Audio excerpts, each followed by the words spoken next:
তো আজকে আমরা সবাই বাসে রেডি হয়ে চলে যাচ্ছি মাসির রিসেপশনে। কন্যাযাত্রীতে গেলাম আমরা সবাই মিলেই। দেখো কথা বলতে বলতে পৌঁছেও গেছি মাসিদের বাড়িতে। তো এখানে দেখো এটাই হলো মাসিদের ঘর। তো তারপর যাওয়ার সাথে সাথেই আমাদেরকে দিয়ে দিল টিফিন। টিফিনে তো অনেক কিছু ছিল, মিষ্টি, কচুরি। তো তারপর স্টল থেকে আমরা এই যে চাট ট্রাই করলাম, তারপর ফুচকা খাচ্ছিলাম। এই যে সবাই ছিল, দেখো তিথি, জলি, ওরা সবাই ছিল। তো তারপর আমরা এখানে সবাই মিলে এখানে চাট ট্রাই করছি, ফুচকাও খেলাম, কফিও খেয়েছিলাম। তো আমাদের না পৌঁছতে পৌঁছতে অনেকটা দেরি হয়ে গেছিলো, মানে ওই 11:30 মতন বেজে গেছিলো। তারপর তো দেখো অনেক লোক চলেও গেছিলো। আর এই ডেকোরেশন তো দারুণ হয়েছে। ঢোকার মুখে এই যে মাসি আর মেশোর এই যে ছবিগুলোও দেওয়ানো ছিল, খুব সুন্দর ডেকোরেশন হয়েছে। তারপর তো আমরা ফটো সেশন করে নিলাম মাসি আর মেশোর সাথে।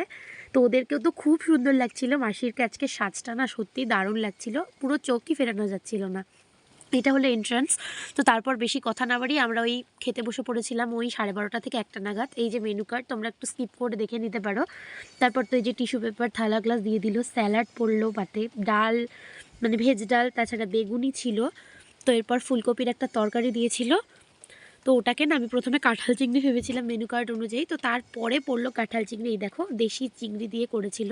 তারপর কাতল মাছ পড়েছিল, পাবদা মাছ খেয়েছিলাম, ফ্রাইড রাইস, মাটন কষা, চাটনি, পাঁপড়, মিষ্টি, দই সবটাই ছিল। বাট আমি না কিচ্ছু খেতে পারিনি, কারণ অনেকটা রাত হয়ে গেছিলো খেতে।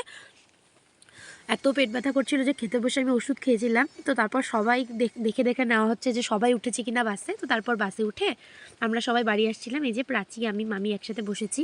তো আমরা ওই 2টো 2:30 নাগাদ বাস আমাদের ছাড়ে, সবাই হাই করছে দেখো। তো আমরা তো মোট 56 জন গেছিলাম বন্যাযাত্রীতে। তো খুবই মজা হয়েছে। ফেরার সময় না খুব খারাপও লাগছিল, মাসি তো পুরো কেঁদেই ফেলেছিল। তবে চিন্তা করার কিছু নেই, আর কয়েকদিন পরেই মাসির সাথে দেখা হবে অষ্টমঙ্গলাতে। তো এইটুকুই ছিল ভিডিও।